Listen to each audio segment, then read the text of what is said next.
अरे stock market से पैसे कमाना बहुत ही ज़्यादा मुश्किल है। अरे घंटा ऐसा थोड़ी है भाई, आपको सही तरीका पता नहीं है। आपको पता नहीं है कि हमको कैसे स्टॉक मार्केट में इन्वेस्ट करना है ताकि हम रेगुलर इनकम जनरेट कर सकें। मैं आपको डिविडेंड वाला तरीका थोड़ी बताऊंगा ना, मैं आपको बताऊंगा ट्रेडिंग करने के लिए।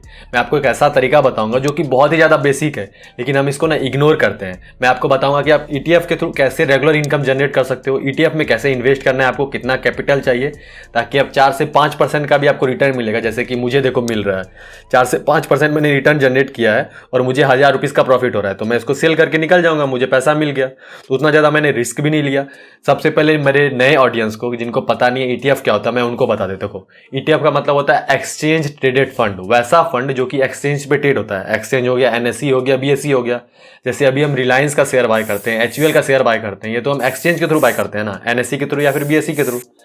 तो आप ETF को ये भी बोल सकते हो, ये एक तरह से एक ऐसा म्यूचुअल फंड होता है जिसमें 20 से 30 कंपनी होती है और उसको हम रेगुलर बेसिस पे यानी कि डेली बेसिस पे स्टॉक के तरह बाय एंड सेल कर सकते हैं। तो यही तरीका को हम अप्लाई करेंगे और पैसा जनरेट करेंगे। कैसे? देखो, सबसे पहले तो मैं जो अपना तरीका बनाता हूँ मैं आपको बताता हूँ। देखो, मैं ना मोतीलाल नेस्डैक 100 का जो ETF है, नेस्डैक 100 अमेरिका की कंपनी है जिसमें अमेरिका का 100 टॉप कंपनीज रहता है और ये वाला ETF वहीं पे जाके पैसा इन्वेस्ट करता है। तो क्या करता हूँ ना मैं, देखो मैं आपको पहले रिटर्न दिखा देता हूँ। एक मंथ में इसने करीब 0.78% का रिटर्न दिया है और मुझे एक मंथ के अंदर देखो कितना मिल रहा है। सेम मैंने 3 नवंबर को इन्वेस्ट किया और मुझे देखो कितना मिल रहा है, 5.94% का। ऐसा क्या है मैं आपको दिखाता हूँ। देखो नेस्डैक 100 में अगर हम कहीं बॉटम में हमको मिल जाता है, जैसे 80-89 पे मिल जाता है और उसी चीज़ को हम कवर करके फिर 91 या 93 पे बेच देते हैं तो हमको प्रॉफिट हो जाता है। सिंपल सा यही तरीका अपनाना है। हमको ये थोड़ी देखना है कि ग्राफ में आज उसका प्राइस डाउन है या फिर अप है। हमको ये देखना है कि हमारा जो एवरेज है ना वो कम से कम होते जाए।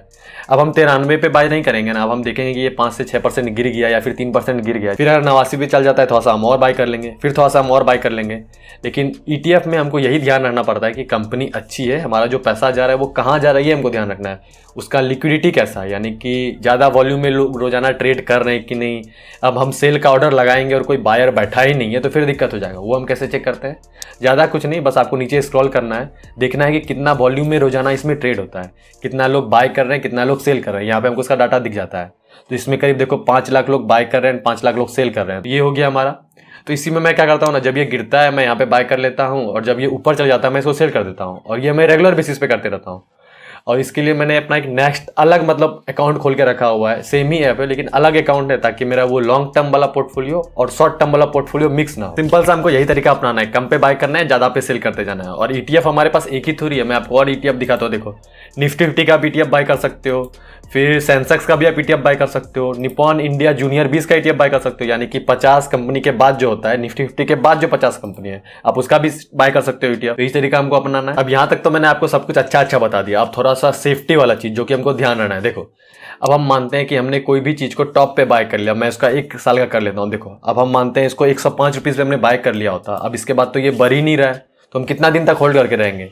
ETF में हमको एडवांटेज क्या मिलता है ना, हमारा जो पैसा है वो एक कंपनी के पास जाता है नहीं, वो 50 या 100 कंपनी के पास जाता है। नेस्डैक 100 में 100 कंपनी के पास जा रहा है, तो अब बाकी का जो 99 कंपनी या बाकी का जो 80 कंपनी वो सारा कंपनी बंद तो नहीं हो जाएगा ना। और अगर बंद हो भी जाता है तो नेस्डैक 100 के अंदर नया कंपनी आएगा। जैसे हम निफ्टी 50 का घर का एग्जांपल लेके बताता हूँ, मैं बाहर का एग्जांपल क्या लेना है, घर का एग्जांपल लेके बताता हूँ।